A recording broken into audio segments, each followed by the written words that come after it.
Un gran proyecto. En Seguros Equinoxial sabemos que todos los sueños son alcanzables.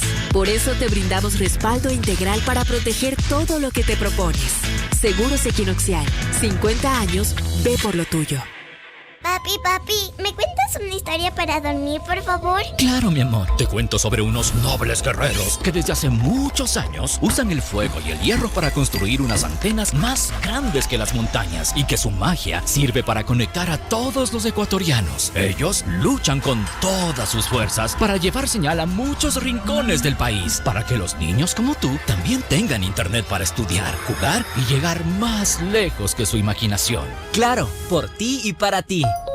Más información en claro.com.es. Pensando en el bienestar y comodidad de los clientes, Ban Ecuador amplía su cobertura y calidad de atención con Aquí Cerquita, a través de una red de pagos que estará disponible en más de 60 puntos a nivel nacional para su primera fase. Estoy muy contento de traer la banca pública a este sector. Sí, de esa manera poder ayudar a mis vecinos. Podrán realizar transacciones como retiro, depósitos, pagos y consulta de saldo sin tener que ir a la agencia. Gobierno del Ecuador. Guillermo Lasso, presidente. Autorización número 0576. Elecciones anticipadas 2023 y consultas populares de Fin de espacio promocional y publicitario. Usted escucha la revista de opinión Democracia.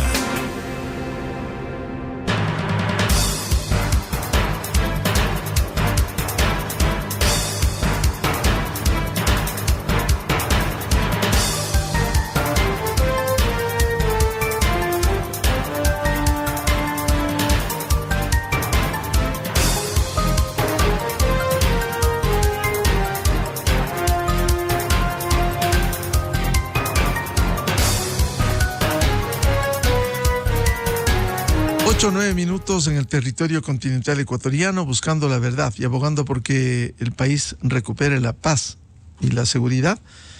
Queremos dar la bienvenida al reconocido comunicador, articulista del comercio, Lolo Echeverría, y también estará la politóloga Ariana Tanca.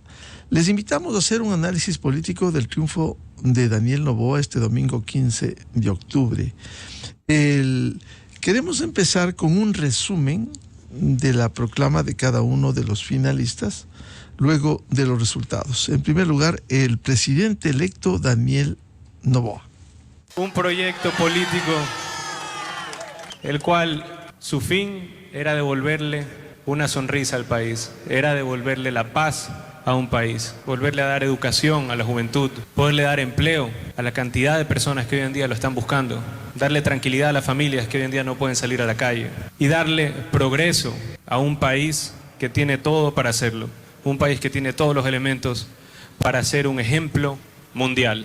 Nosotros hoy cerramos un capítulo de campaña, mañana empezamos a trabajar para reconstruir un país que ha sido gravemente golpeado por la violencia, por la corrupción y por el odio. Desde mañana empieza a trabajar la esperanza, desde mañana empieza a trabajar Daniel Noboa, su nuevo presidente de la República. Lo que dijo la candidata perdedora, Luisa González.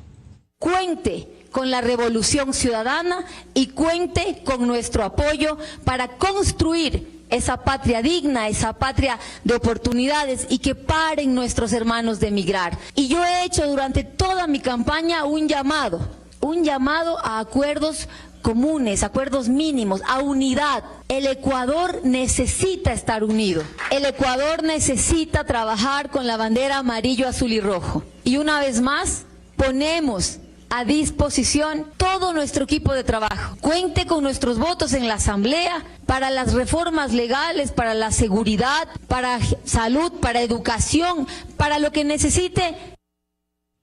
Eso dijo Luisa González. Lolo, bienvenido, buen día.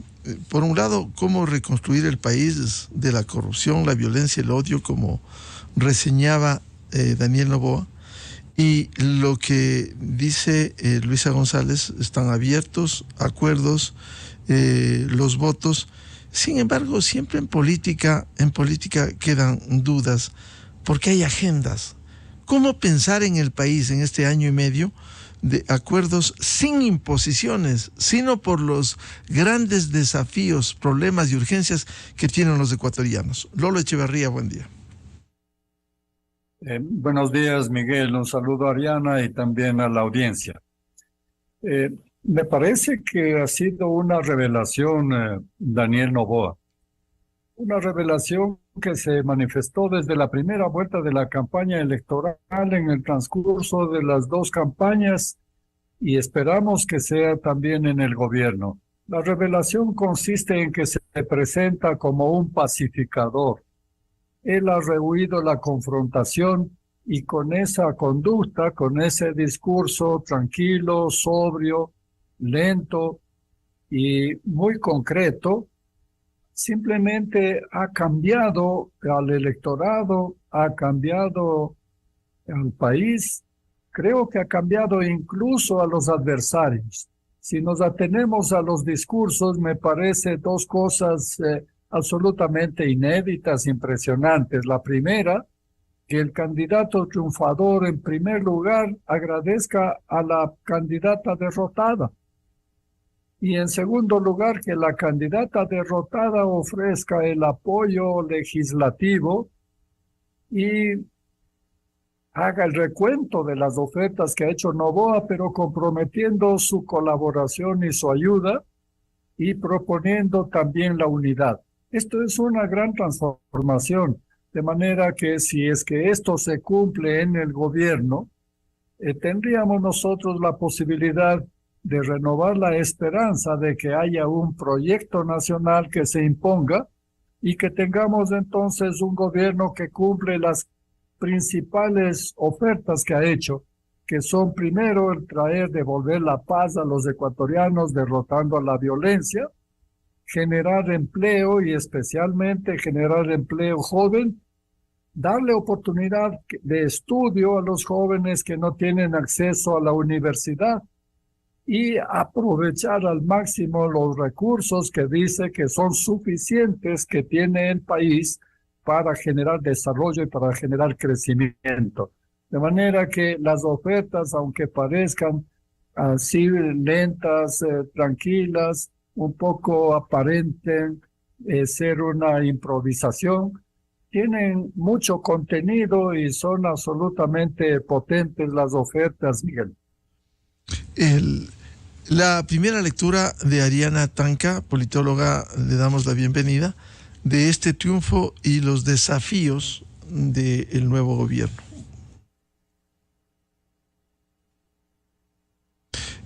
Por favor, el audio. Perdón. Muy buenos días, Miguel, Lolo y a todos los que nos están escuchando. Creo que a primeras impresiones estoy muy feliz que haya sido una jornada electoral bastante pacífica, que ambos candidatos hayan sabido aceptar el triunfo y la derrota.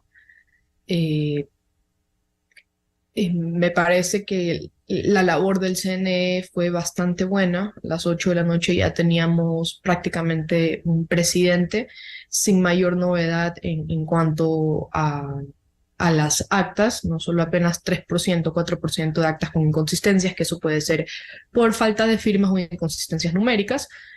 Eso por el lado del proceso electoral. Ahora, por la actitud de los candidatos, definitivamente el margen entre los dos fue mucho menor a lo que se esperaban en las primeras encuestas de boca de urna. Terminó siendo una elección con resultados casi que copiados de la elección Arauz-Lasso. Recordemos que en su momento Andrés Arauz también tuvo la misma actitud de Luisa, porque eso es lo que se espera, ¿no? Porque, digamos, la derrota fue evidente, ¿no?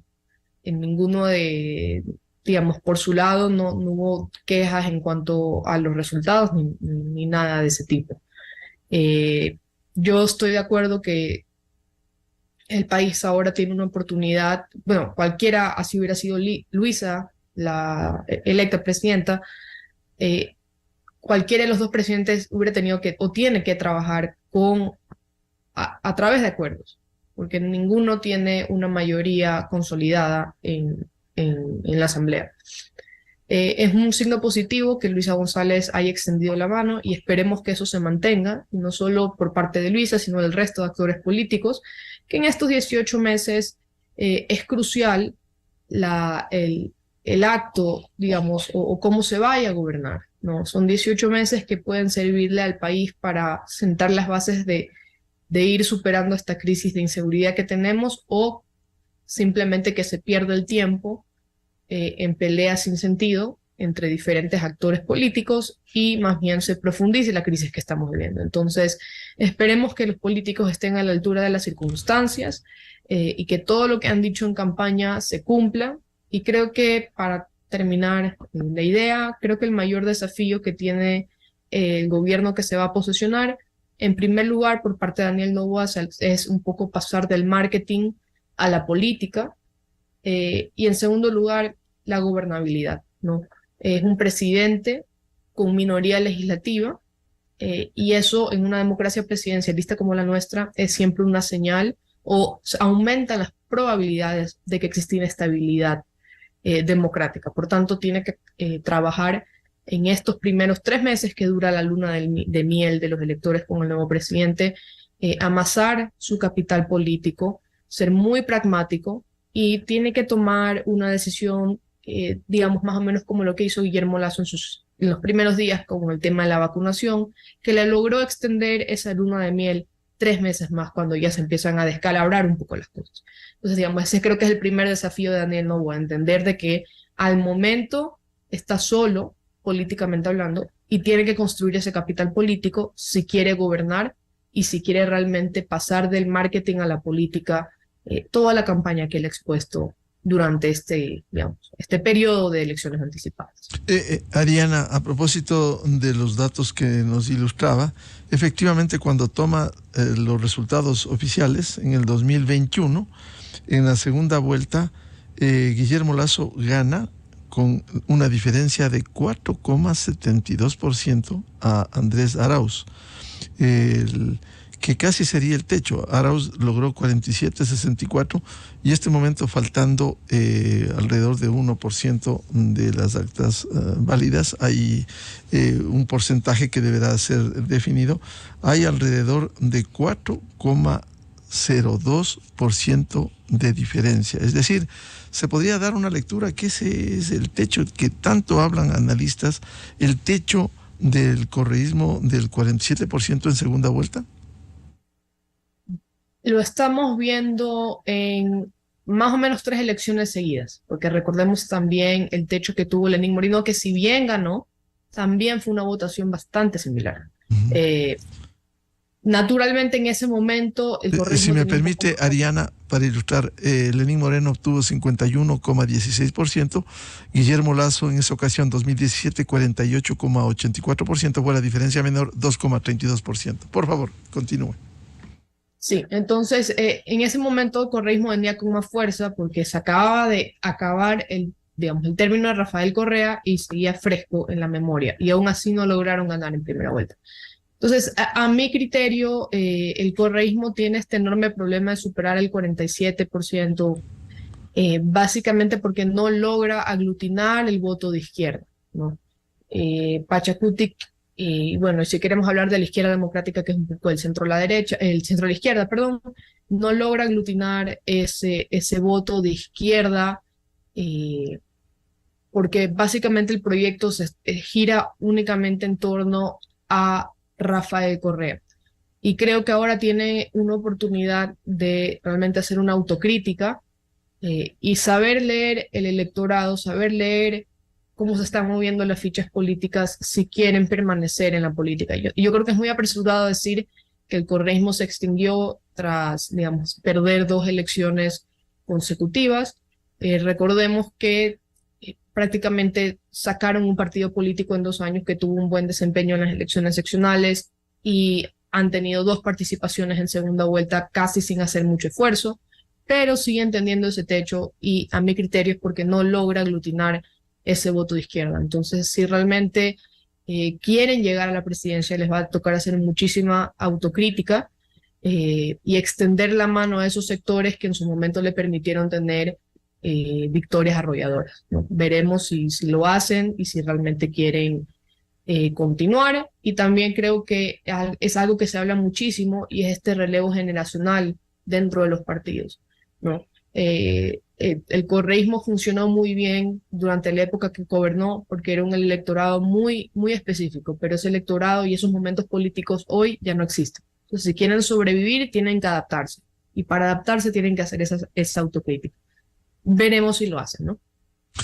Lolo Echeverría, por lo que señala Ariana Tanca, politóloga, quizás el correísmo no cayó luego de su administración en lo que tanto criticó cuando denostó a lo que llamó partidocracia, el pasado, y llegó a la práctica, y eso vimos en campaña electoral, hacer esa política tradicional del insulto, del odio, campaña sucia, que de alguna manera la gran mayoría de ecuatorianos detesta la práctica política en ese sentido. ¿Puede ser una explicación eso, Lolo?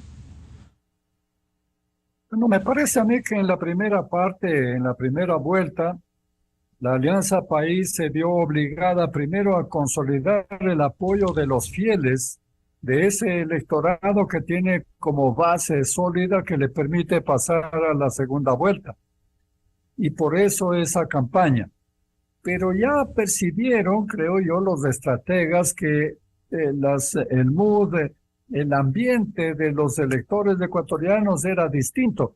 Por eso en algún momento intentaron esa campaña de los borreguitos de peluche, una campaña muy bonita, pacífica, pero claro, eso no les iba a funcionar porque eran borreguitos agrupados alrededor de un diablo de Tasmania, entonces no era creíble.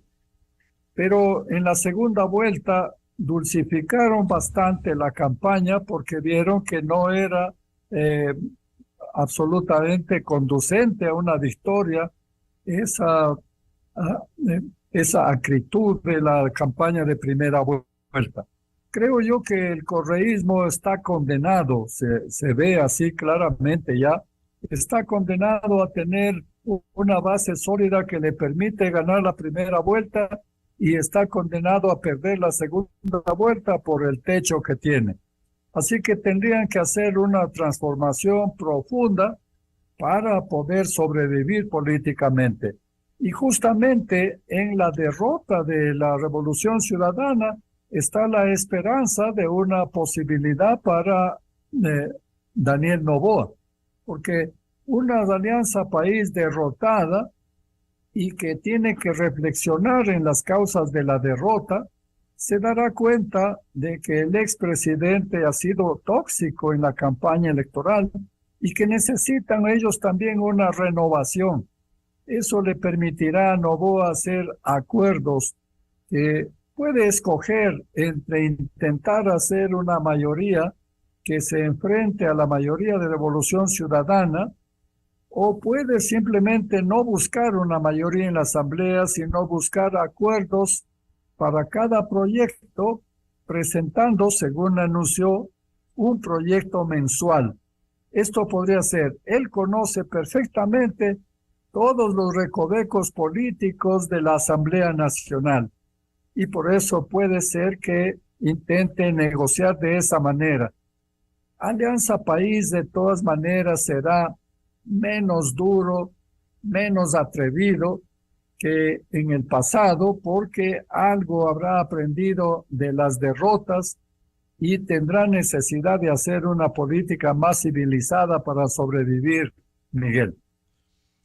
Lolo, sin embargo, ese techo que se repite en la segunda vuelta refleja que tiene los votos hasta ese límite y le resulta difícil rebasarlo. Claro, tiene ese techo por varias razones. Una primera razón es el pasado. En el gobierno de la Revolución Ciudadana se afectó la libertad de expresión, se afectó las posibilidades de inversión extranjera, se afectó a la empresa privada, a los gremios, no solo a los gremios, a toda la sociedad organizada porque consideraban que era un poder fáctico que atentaba contra el poder central.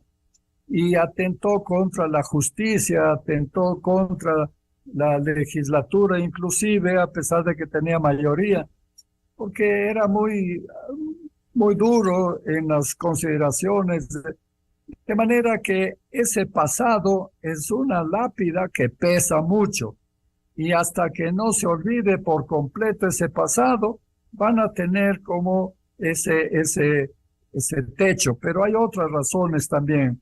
La segunda razón es el propio líder de la Revolución Ciudadana, que es Rafael Correa, porque es su talante el que le conduce a esa política agresiva, autoritaria, impositiva, que no permite tampoco que surjan otros líderes, ni permite que los líderes del partido, las figuras número 2 del partido, tengan una cierta autonomía, porque él es aplastante.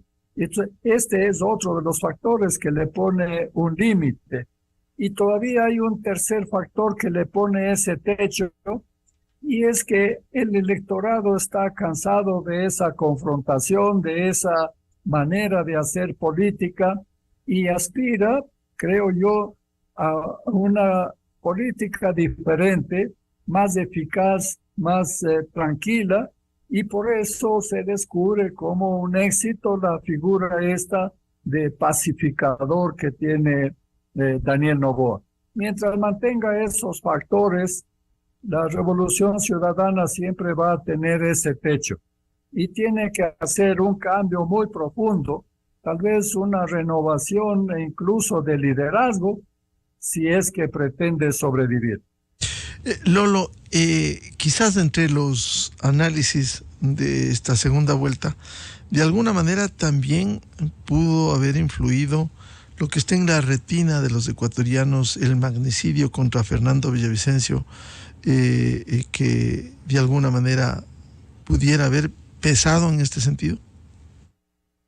Bueno, la ola de violencia que ha vivido el país, sumado a la violencia más grave que ha tenido el país en una campaña electoral con el asesinato de un candidato, eso obligaron a cambiar totalmente la campaña, las estrategias, y a cambiar los objetivos.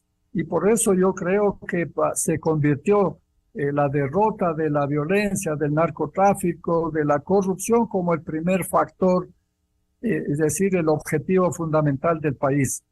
Así que en esos objetivos no entra adecuadamente la Revolución Ciudadana, y este es también un factor para su derrota.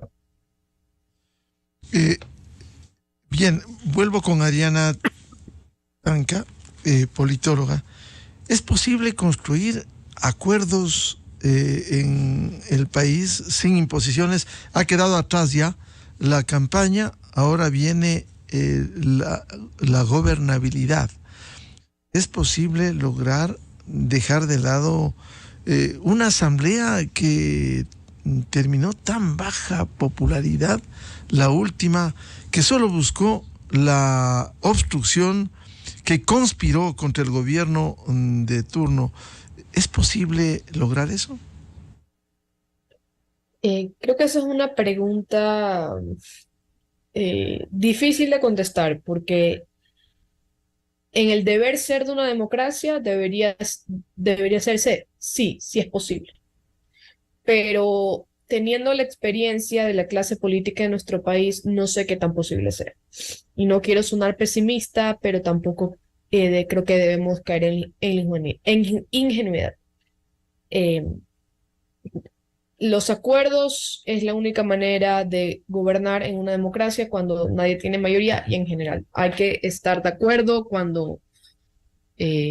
para sacar al país adelante, sobre todo en este momento que es crítico para el país, que no estamos viviendo una crisis como cualquier país la puede vivir, sino que estamos viviendo una crisis que realmente es nueva para nosotros, que se habla del crimen transnacional, narcotráfico, y estamos entrando en una etapa bastante desconocida, ¿no?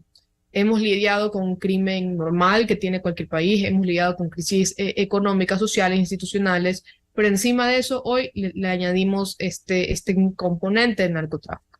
Entonces sí, los acuerdos son la única manera, porque ningún partido tiene mayoría como para imponer su agenda.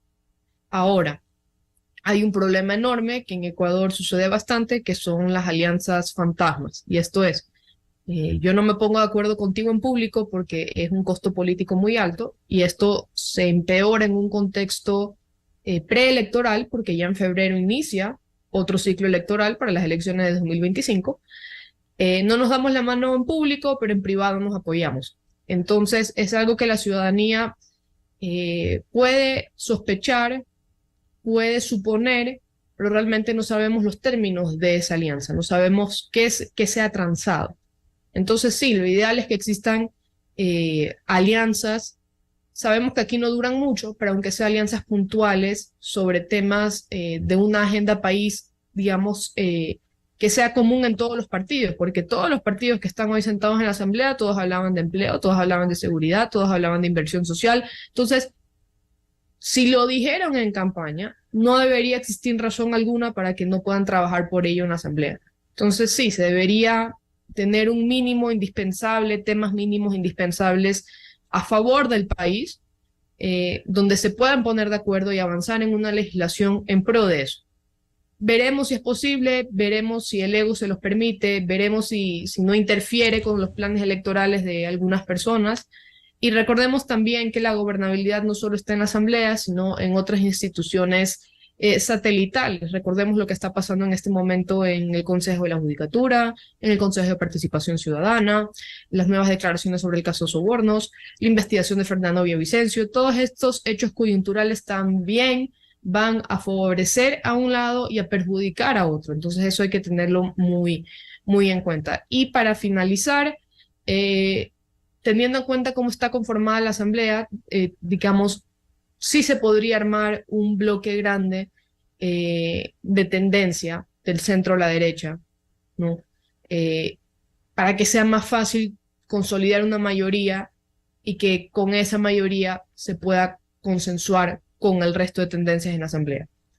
Veremos si están en la capacidad de hacerlo, veremos si los partidos no se empiezan a quebrar por dentro, que es algo que vimos en la legislatura, en el gobierno de Lenín Moreno, e incluso en la legislatura anterior, que habían dos Pachacútics, dos izquierdas democráticas, los independientes. Entonces, veremos si los bloques son capaces de quedarse unidos dentro de este periodo, porque si se empiezan a existir facciones, armar estas alianzas es mucho más difícil, porque en vez de, entre comillas, negociar con uno, terminas negociando con 4 dentro del mismo partido. Entonces, también esperemos a ver cómo se están moviendo las fichas dentro de la Asamblea, fuera de la Asamblea y dentro de los partidos políticos. Ariana, el presidente electo Daniel Noboa, en tan poco tiempo, año y medio, debiera liderar un proceso para lograr un acuerdo nacional mínimo desde el primer día de su mandato y convocar, porque él ha hecho público, a una consulta popular temas urgentes en materia de seguridad, generación de empleo, salud, educación, seguridad social y algo de una necesaria reforma política, por ejemplo, pasar a la segunda vuelta la elección de asambleístas, porque no hay legitimidad de la forma que por la dispersión se hace en la primera vuelta. Sí, a ver, yo estoy de acuerdo en una reforma política, pero esto tiene que ser integral, ¿sí? El sistema electoral está compuesto por varios elementos y que la manera en que combinamos cada uno de ellos da resultados políticos distintos. Entonces, si vamos a hacer una reforma política, no solo podemos, digamos, cambiar la elección de asambleístas en segunda vuelta, sino que también tenemos que ver qué está pasando a nivel de las circunscripciones electorales, porque en teoría nuestro sistema electoral es representativo, es decir, que busca que la asamblea esté compuesta por la mayor cantidad de diversidad que se asemeje a la diversidad que tiene nuestra sociedad, ¿no? Cuando hablamos que queremos que los asambleístas sean electos en la segunda vuelta, estamos tirando más a que sea un sistema electoral mayoritario, es decir, donde sean bloques grandes que permitan y favorezcan la gobernabilidad, independiente si no hay una diversidad o una mayor representación en la asamblea. Ninguno es mejor que otro, simplemente tienen resultados políticos distintos. Entonces, yo creo que es una reforma política necesaria, pero tampoco creo que hay que hacerla al apuro.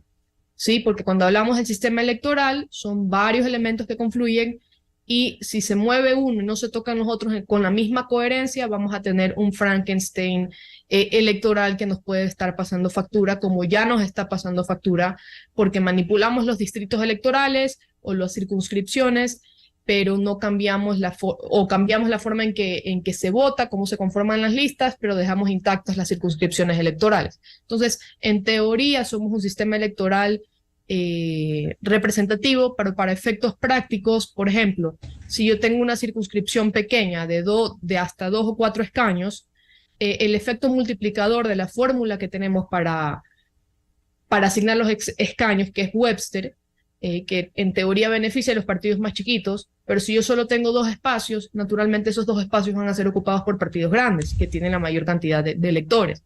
Entonces, estoy de acuerdo con una reforma política, pero creo que hay que realmente tener un debate de muy alto nivel al respecto para no hacerle parches a la ley y que eso nos pase factura a largo plazo. Ahora, Daniel Noboa tiene que trabajar con mucho pragmatismo y tiene que también utilizar las herramientas que tiene el Ejecutivo para gobernar, porque está bien que trabaje con la Asamblea, es lo que tiene que ser, pero la Asamblea también tiene sus tiempos, ¿no? Y eso que por más que tú seas presidente, no puedes manipular los tiempos de la Asamblea. Entonces aquí él creo que tiene que usar todas las herramientas dentro del sistema político y sobre todo la política pública y una coordinación con los ministerios para implementar la agenda que él tiene.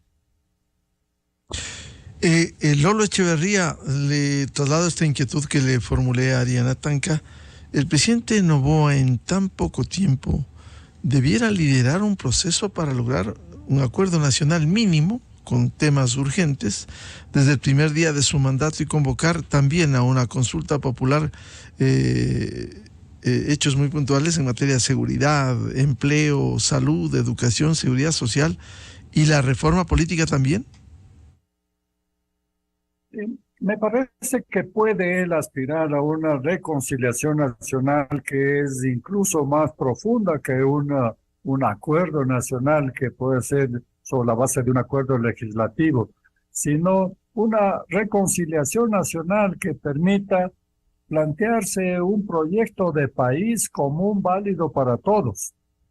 Esto vamos a ver en la práctica en 3 factores. Primero, las relaciones con la Asamblea.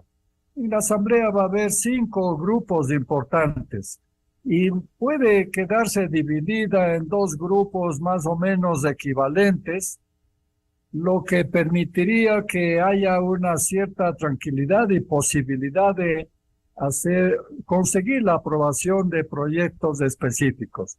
El segundo tema es el equipo de gobierno que forme Noboa, porque de ese equipo va a ser clave para tener, si es que intenta una renovación de la política. Tiene que haber figuras jóvenes, nuevas, pero al mismo tiempo con experiencia, porque el periodo corto no permite estar haciendo aprendizajes.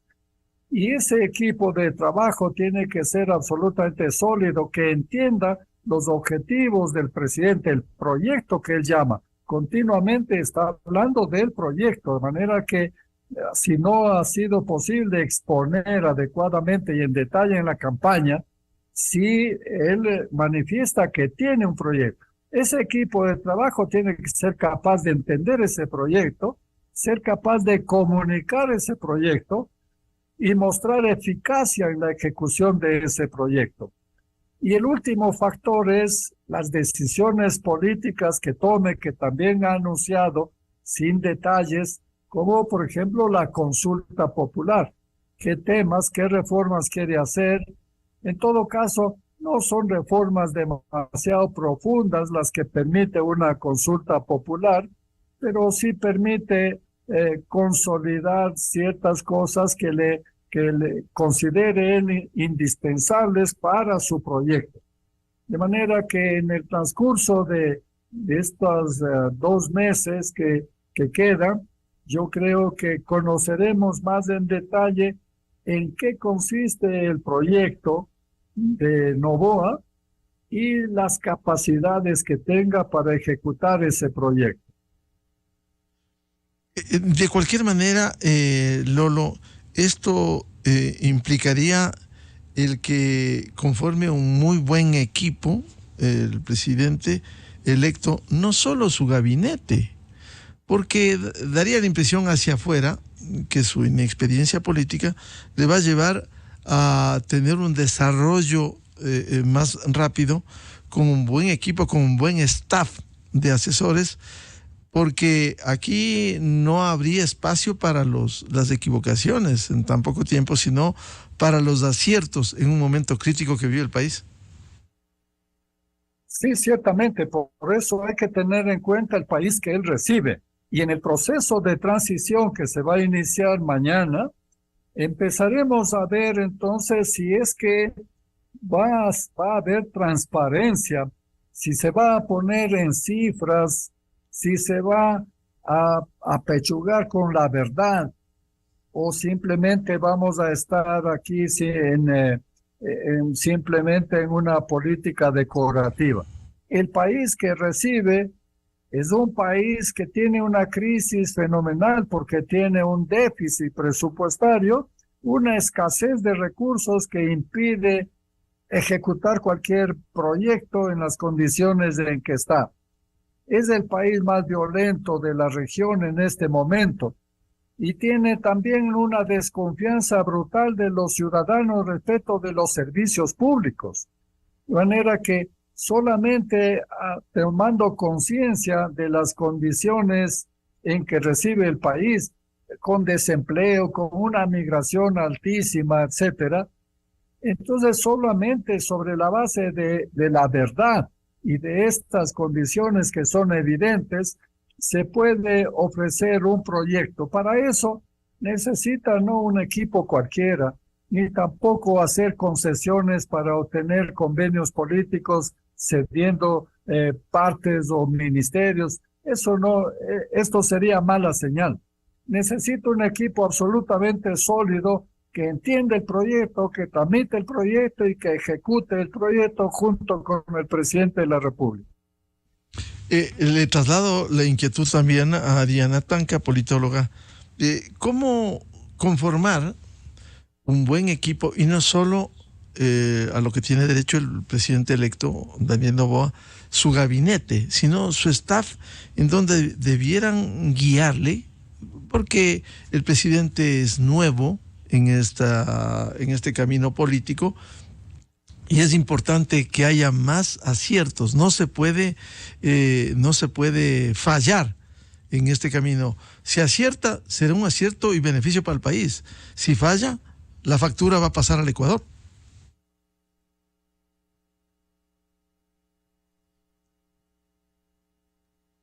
Yo estoy de acuerdo con lo que comentaba Lolo. No hay espacio para improvisar. No hay espacio para los errores, lamentablemente, porque es un periodo de gobierno, como decía antes, muy corto, pero finalmente el tiempo es oro. Y si se lo utiliza bien, será para sentar las bases y prosperidad del país. Y quizás pensar en políticas de Estado, ¿no? Que eso creo que es otra cosa que nos perjudica mucho al país. Que cada vez que viene un presidente nuevo se tira abajo lo que hace el otro, en lugar de fortalecer lo bueno que se hizo y descartar lo malo o corregir donde se tiene que corregir. Entonces sí, la elección del gabinete va a ser trascendental, sobre todo aquellos relacionados con la inclusión social, seguridad, gobernabilidad. Esos son fichas claves que el presidente electo tiene que elegir con muchísima precisión, una precisión quirúrgica, diría yo, porque son carteras de Estado que en este año van a ser claves, teniendo en cuenta lo que el mismo presidente electo ha dicho en sus intervenciones, pero también en su plan de gobierno. Salud, educación van a ser muy importantes, sobre todo seguridad, ¿no? Él ha mencionado mucho la creación de una unidad de inteligencia, digamos, que se centralizada, que solo se dedica a eso. Entonces sí, definitivamente va a tener que elegir los mejores perfiles y personas sobre todo que sean fieles a su proyecto, personas que trabajen con el presidente para sacar el país adelante, personas que no estén con ganas de buscar una carrera política en 2025, con personas que no quieran ver el país fallar o perjudicar al presidente, ¿no? Que eso lamentablemente es muy común dentro de los pasillos de Carondelet, personas que no están buscando el bienestar del presidente o el bienestar del país a través del presidente, sino el suyo propio. Entonces creo que el presidente electo tiene que tener mucho cuidado con ese tipo de perfiles que son como encantadores de serpientes, ¿no? Nuevamente, porque eso es lo que hace que finalmente no se trabaje en equipo, y eso es lo más importante en este momento, que puedan trabajar en equipo, que no hayan disputas internas que probablemente existirán porque es absolutamente normal, pero dentro de todo que exista esta visión de proyecto, esta visión de país, y que todos estén remando para el mismo lado, ¿no? Dentro del Ejecutivo, en los ministerios, y también que se extienda esa mano de remar hacia el mismo lado con el resto de actores políticos. Eso significaría, Ariana, que el presidente con su equipo, con su gabinete, comience a abordar y priorizar los grandes temas. Va a ser difícil solucionar todos, tanto problema que hay en el país, pero por lo menos acertar en los urgentes que requiere el Ecuador. Sí, de acuerdo. Creo que hay que hacer una diferencia entre lo urgente y lo prioritario, a dónde se tienen que ir todos los esfuerzos. Tiene que ser muy, muy, muy pragmático, y sobre todo, y creo que lo más importante es que tenga un plan de ejecución, que sepa comunicarle a los ecuatorianos: vamos a hacer esto y vamos a hacer esto de acá en este tiempo que tenemos, estos son los resultados que esperamos. Sobre todo que tenga una buena comunicación con los ciudadanos. No estoy hablando de marketing político, estoy hablando de comunicación institucional, y también de que de cierta manera logre poco a poco ir recomponiendo esa desconexión que tiene la ciudadanía con el sistema político, porque eso también hace que sea mucho más difícil gobernar en una sociedad donde el tejido social está descompuesto. Entonces eso también creo que es algo que tiene que priorizar, pero lo que más le va a servir al presidente electo es ser muy pragmático, enfocarse, como lo decíamos, en los problemas que se pueden resolver, no de forma inmediata, porque creo que todos estamos de acuerdo que en 18 meses no se van a resolver todos los problemas del país, pero sí se pueden ir tomando decisiones que vayan generando un sentimiento de bienestar, que creo que es lo que más necesitan los ecuatorianos. Entonces esperemos que sepa elegir bien a su grupo de trabajo, esperemos que él como líder pueda liderar ese grupo de trabajo y que lidere a favor de este proyecto que él tiene, y que, como le decía anteriormente, es muy importante asegurar que dentro y fuera del Ejecutivo estén remando para el mismo lado. Lolo Echeverría, son procesos decisivos, importantes, responsables, que permita encauzar una administración, primero con agilidad. No puede haber demora. Ya sabemos lo que le pasó al presidente Guillermo Lasso luego del exitoso proceso de vacunación. Vino la demora, se deterioró, y ahí están los resultados de la consulta popular del 5 de febrero de este año. ¿Cómo acomodar temas y el timing de gobierno del presidente electo? Bueno, desgraciadamente no depende exclusivamente de él. En democracia es así, las minorías también representan mucho, influyen mucho, tienen derechos. Y en este caso, la Revolución Ciudadana también va a tener mucho que ver en los resultados de este gobierno. Porque primero tiene el bloque mayoritario, es decir, el bloque más numeroso de la Asamblea Nacional. Pero también tiene otros organismos del Estado. Es decir, tiene el Consejo de Participación Ciudadana, el Consejo de la Judicatura, la Corte Nacional, parte incluso de la Corte Constitucional. Todavía no sabemos, pero todavía puede tener la Contraloría. Bueno, con esas fuerzas, la Revolución Ciudadana puede decidir emparedar al presidente, rodear al presidente, maniatarle. En esas condiciones, entonces le va a poner muy difícil la gobernabilidad.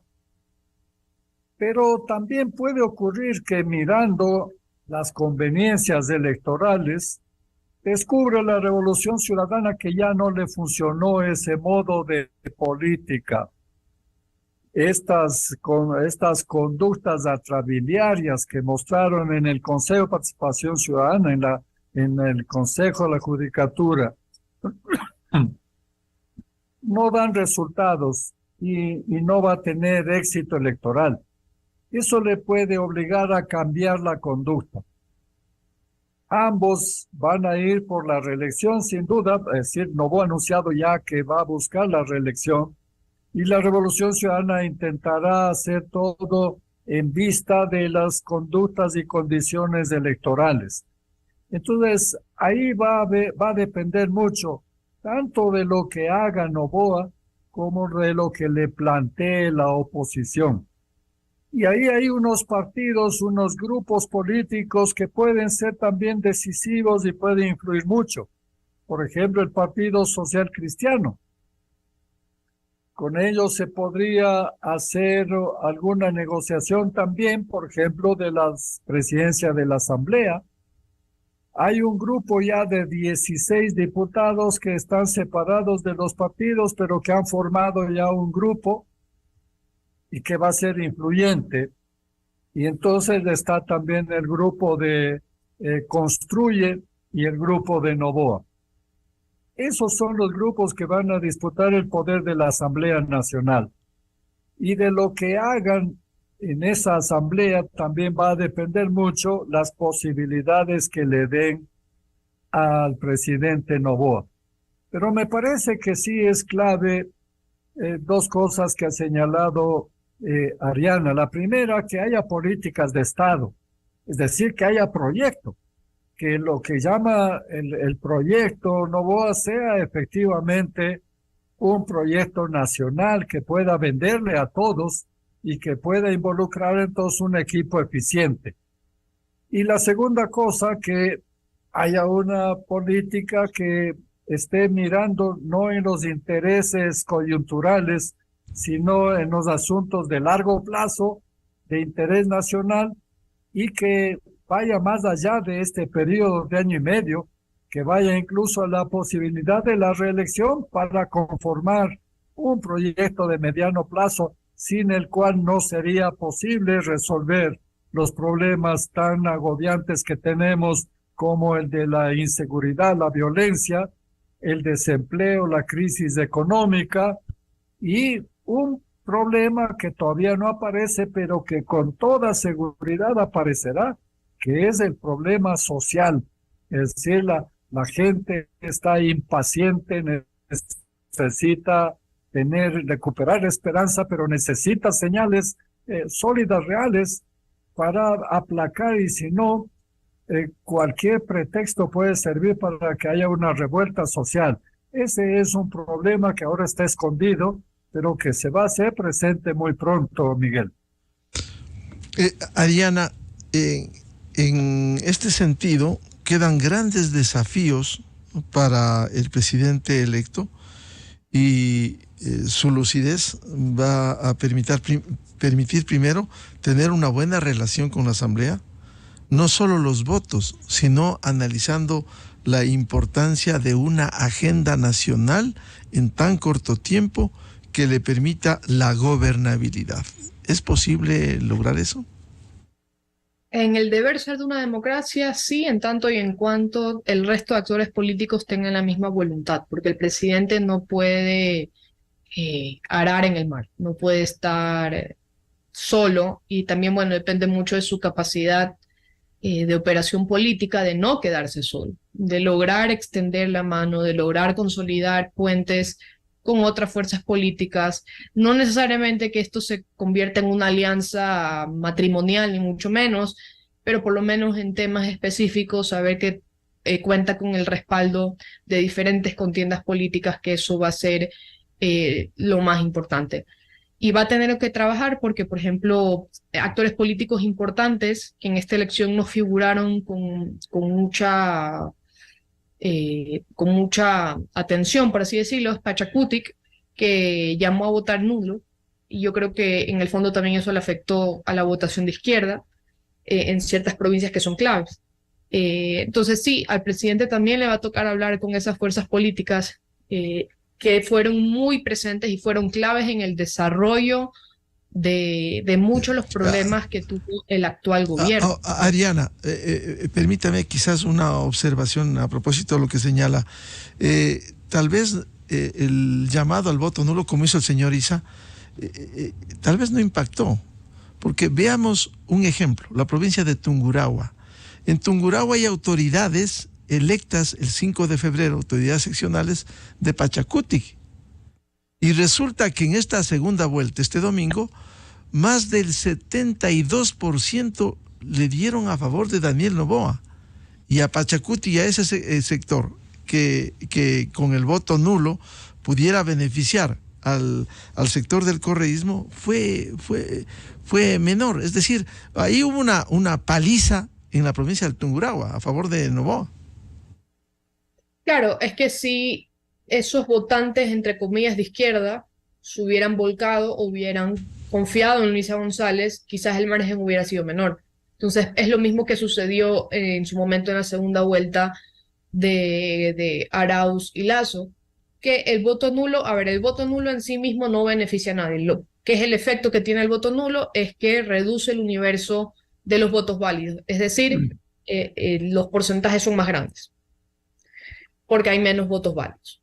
Entonces, si la tendencia de derecha vota menos nulo y vota por su tendencia, entonces favorece, la tendencia de la derecha tiene más votos que la izquierda. En este caso, y es el enorme desafío que tiene el correísmo, es que no logra aglutinar los votos de izquierda. No logra que la izquierda logre confiar en ese proyecto. Entonces la izquierda, en sus diferentes ramas y en sus diferentes matices, porque recordemos que la izquierda ecuatoriana no es un monolítico. Si la izquierda prefiere votar nulo antes que darle el voto a Luisa González, entonces obviamente le abre más espacio que los votos válidos beneficien la candidatura de Noboa. Pero volviendo al tema de la gobernabilidad, le va a tocar hablar con esos grupos, le va a tocar hablar con esos grupos que no votaron por él, que no querían votar por él, que incluso llamaron a votar nulo. Entonces, porque son actores importantes. Veamos si Leonidas Issa tiene intenciones para 2025. En ese caso tienen, incentivos muy fuertes para continuar en las calles, incentivos muy fuertes para que el gobierno o se fortalezca la narrativa que está latente, que el gobierno de Noboa sería una continuación del gobierno de Guillermo Lasso, y eso es algo que también al nuevo presidente le va a tocar desmitificar a través de acciones, ¿no? Para poder justamente neutralizar este tipo de actores que podrían poner en jaque su proyecto político. Imagínese un paro de los que hemos tenido en estos 18 meses, ¿no?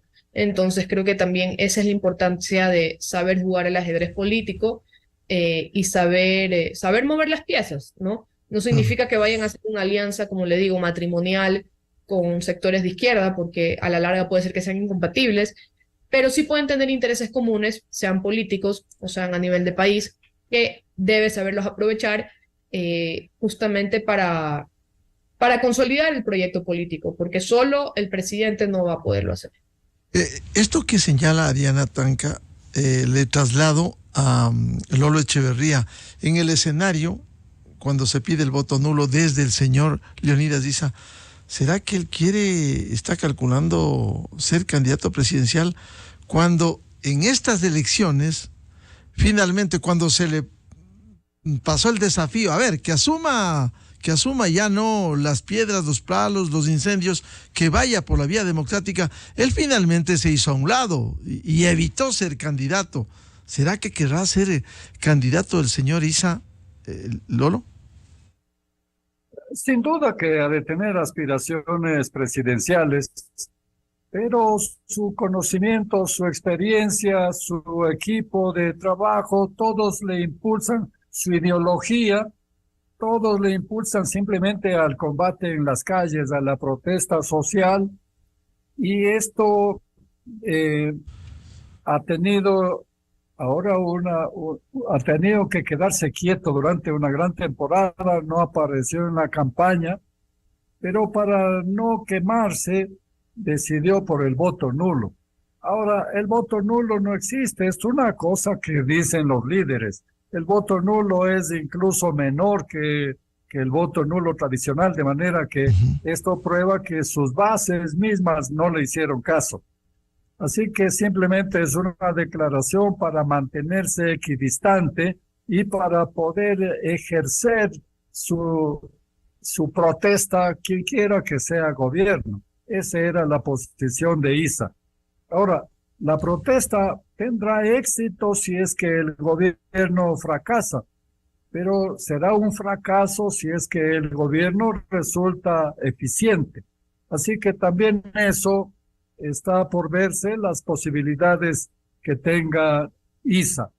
Lo que sí digo es que la protesta social es un riesgo porque hay sólidas razones, como decía Ariana, para que se presente la protesta social por las condiciones de la economía y por las condiciones de violencia que ya no solamente inducen a cierto peligro, sino que ya constituyen un impedimento para el trabajo, porque esto de las vacunas a los negocios pequeñitos, a los pequeños emprendimientos, es fatal para la economía porque puede ser muy numeroso y esto sumado ya representa entonces una fuerza económica y es una fuerza económica negativa si es que la gente empieza a tener miedo y cerrar negocios o se abstiene de hacer emprendimientos nuevos. Así que esas son las condiciones, Miguel. Quizás lo importante sería pensar en el Ecuador de hoy, de este periodo para completar la administración central de año y medio, y no, ningún sector, esto para todos los sectores, ningún sector debiera estar pensando este momento en el 2025, sino en acuerdos, en la solución de los acuciantes problemas que hay en el país. Bueno, el presidente Noboa va a estar rodeado, como dije, por muchos sectores opuestos, ¿no? Ahora aparece uno nuevo que es Issa, la revuelta social posible, los organismos estos que están en manos de la Revolución Ciudadana, la Asamblea, todos esos son sectores. En esas condiciones, Daniel Noboa puede ser un Daniel en el foso de los leones. Pero si es que él consigue consolidarse como un pacificador, con la capacidad de diálogo, con la capacidad de hacer una reconciliación nacional y conformar un gobierno eficiente, entonces puede convertirse en el Daniel bíblico que pacifica a los leones. Bien, muchas gracias por estas reflexiones, Ariana Tanca, politóloga, y Lolo Echeverría, comunicador, sobre los grandes desafíos luego del triunfo. Ha pasado el triunfo, ahora pensar en el país y en las acciones más que las declaraciones. Muchas gracias, Ariana, muchas gracias, Lolo. Gracias a ustedes, un buen día. Gracias por la invitación, buenos días. Con esto cerramos la jornada de entrevistas y debates, la opinión diversa y libre en la revista de opinión Democracia a través de ExaFM, Democracia M y Democracia TV. Les recomendamos, ya viene en ExaFM el show de la papaya. Y a los miles de seguidores de la revista de opinión Democracia, muchas gracias por dispensarnos con su amable seguimiento. Les deseamos un feliz lunes, feliz inicio de semana y pensemos de manera positiva, proactiva, por el futuro de nuestro Ecuador. Pero el Ecuador se construye también con las acciones de cada uno de nosotros. No mirar, sino actuar. Muy buen día. La revista de opinión Democracia, buscando la verdad en todas partes.